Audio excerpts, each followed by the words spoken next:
یو کس تپوس کړی دی که چېرې یو سړی د څه عذر مجبورۍ د وجې نه مدرسې ته نشي تللی د علم دین د حصول لپاره او دی په کور باندې د قرآن پاک تفاسیر او احادیث او د هغې شروعات مطالعه کوي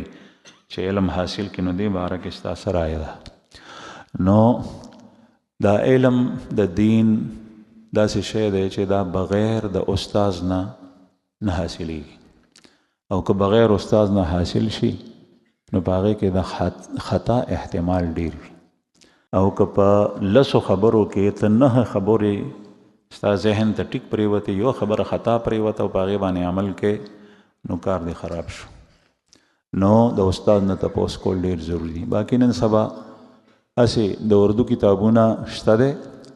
آسان صورت کې په هغې مسلو باندې ډېر حده پورې سړی پوهېږي، لیکن چې چرته قابل اشکال ځای راشي یا ستا شک او شبه پکې پیدا شوه، نو بیا به تپوس خامخا کوي. یو امامو هغه به مونځ کولو خلکو ته، نو څه وخت امامتي وکړه، یو ځل بیا په مونځ کې خوځېدلې شروع کړل، مونځ کې به خوځېدو، لاس خپې ټول خوځېدو د کس ته. نو یو څو مونځونه چې داسې وکړل، یو څو ورځې نو یو مقتدي مخکې شو، هغه ته تپوس کوي چې صاحب ته خو نن سبا مونځ کې خوځې، دا ولې؟ هغه ورته وایي چې حدیث میں آتا ہے، حدیث په خپله کتلی او براہ راست. نو هغه ته تپوس کوي چې حدیث میں کہاں آتا ہے؟ نو هغه ورته د بخاري مترجم اخولو، د اردو ترجمه، په هغې کې حدیث مبارک خدا دے من اما قوما فلیخفف، جو دوسروں کو نماز پڑھائے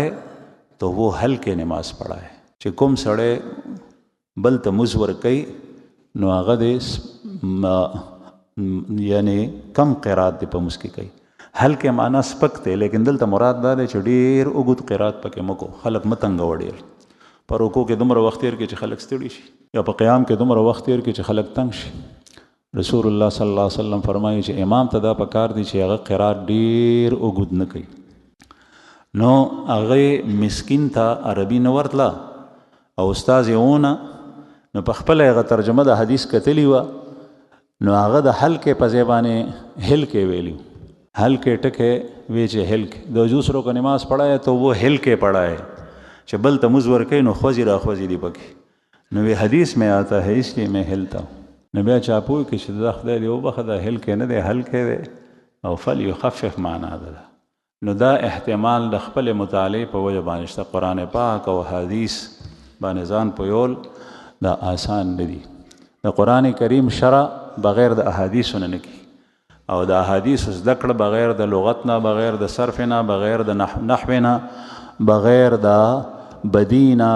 मानीना बयानना तारीख़ना सीरतना द दी द वाक़िफ़ियत न बग़ैर न की इंशा आलिम बस बज़ीद आगे न बता पोस